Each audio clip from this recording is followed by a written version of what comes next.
4,000 miles from Los Angeles, a small rocket plane drifts on the surface of the water.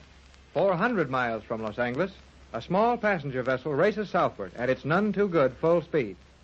On the boat, Mrs. Gregory, Jerry, and Joan are waiting patiently in the radio room for news of Captain Bradford. But the captain and his companion are a little too busy to be sending any radio messages right now. When the girl submarine commander, who has joined the Gregory party, and Tex Bradford landed their stolen rocket plane on the position directly above Euclidia, they found that the Euclideans had made one unsuccessful attempt to escape and were planning another. In the rocket plane, the girl sits alone, looking anxiously into the water, down into the mysterious depths which conceal the underwater city of Euclidia.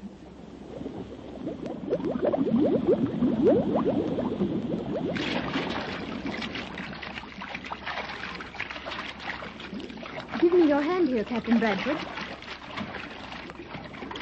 No, do not attempt to remove your helmet in the water. Come aboard.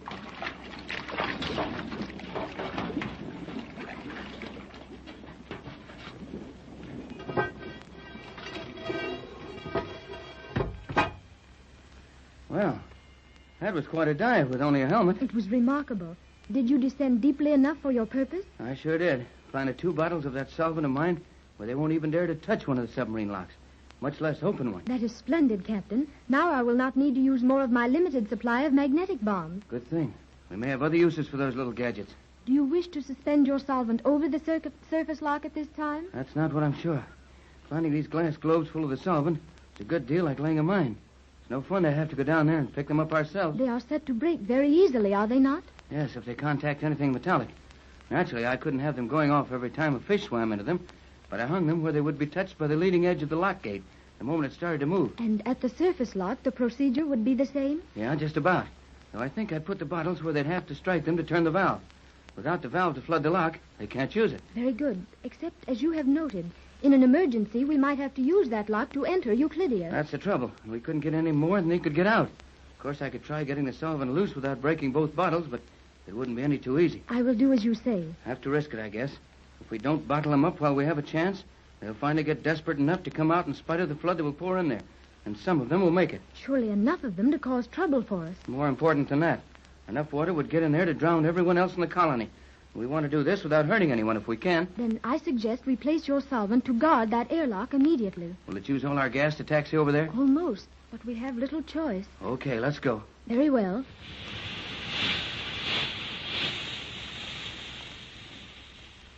In a few seconds, we will drift over the location. Well, don't worry about using the gas to hold us there.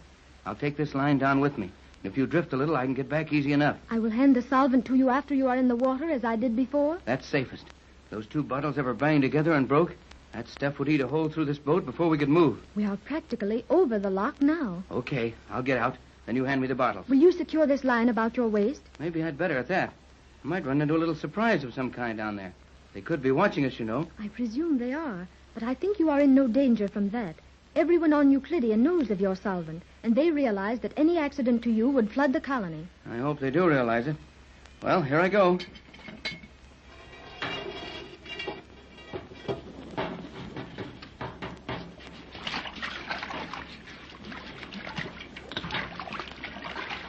Wait a second until I get this line trailing freely in the water now.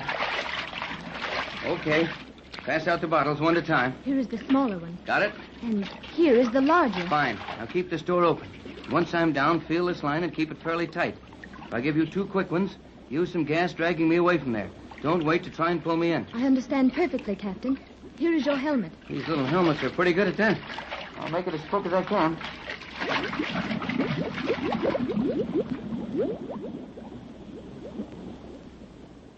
Patricia Gregory to Captain Bradford.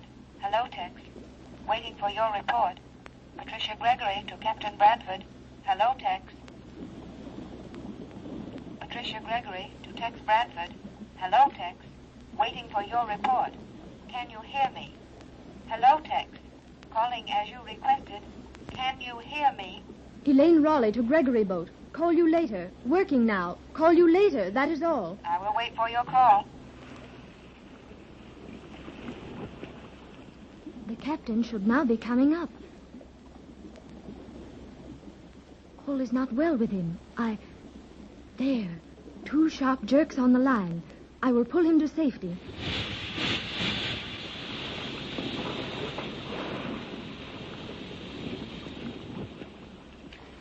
I'm all right, Elaine. Be with you in a minute. I will help you with the line, Captain.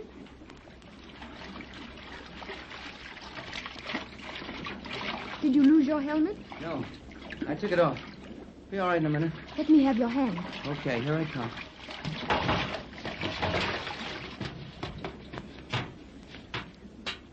Oh, boy.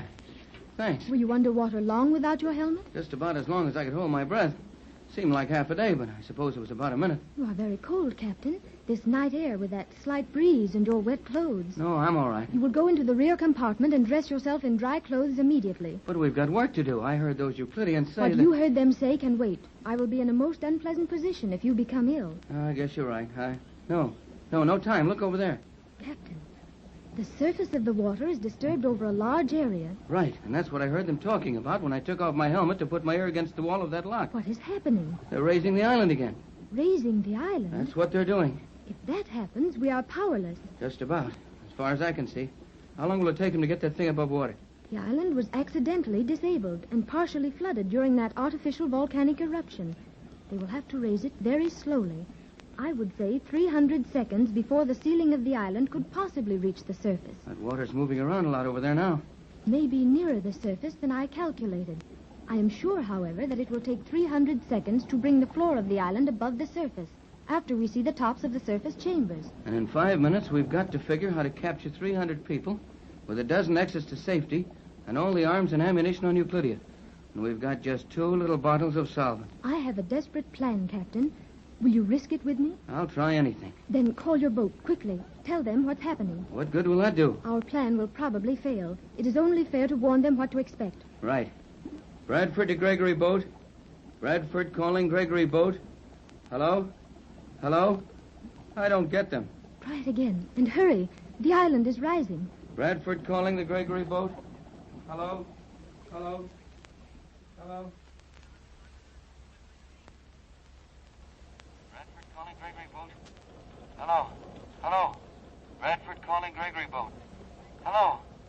Can you hear me? It's Tex. Yes, Jerry. Answer him at once. Bradford to Gregory boat. This is a hurry-up. Answer at once. Hello, Tex. Jerry Hall on Gregory boat to Captain Bradford. Go ahead, Tex. Go ahead. Get all of this and get it quick, kid. We're going to have trouble. The island is being raised again. Jerry, the island. Yeah, they're raising it. Did you get that? Oh, Jerry, what is it? Wait, Mother. Yes, Tex. I got it. Raising the island. Right. Elaine says we've got about 5 minutes to plan some way to stop them. If we don't, well, you're going to be running into trouble when you get here. What are you going to do? Let me take it, Jerry. Hello, Tex. Can we do anything? Don't know what it would be. They're raising the island, and it looks hopeless. We'll keep coming, Tex. Full speed ahead. Oh, Tex, we'll help if we get there in time. Afraid you won't make it, Pat, but hold it. Hold it a minute.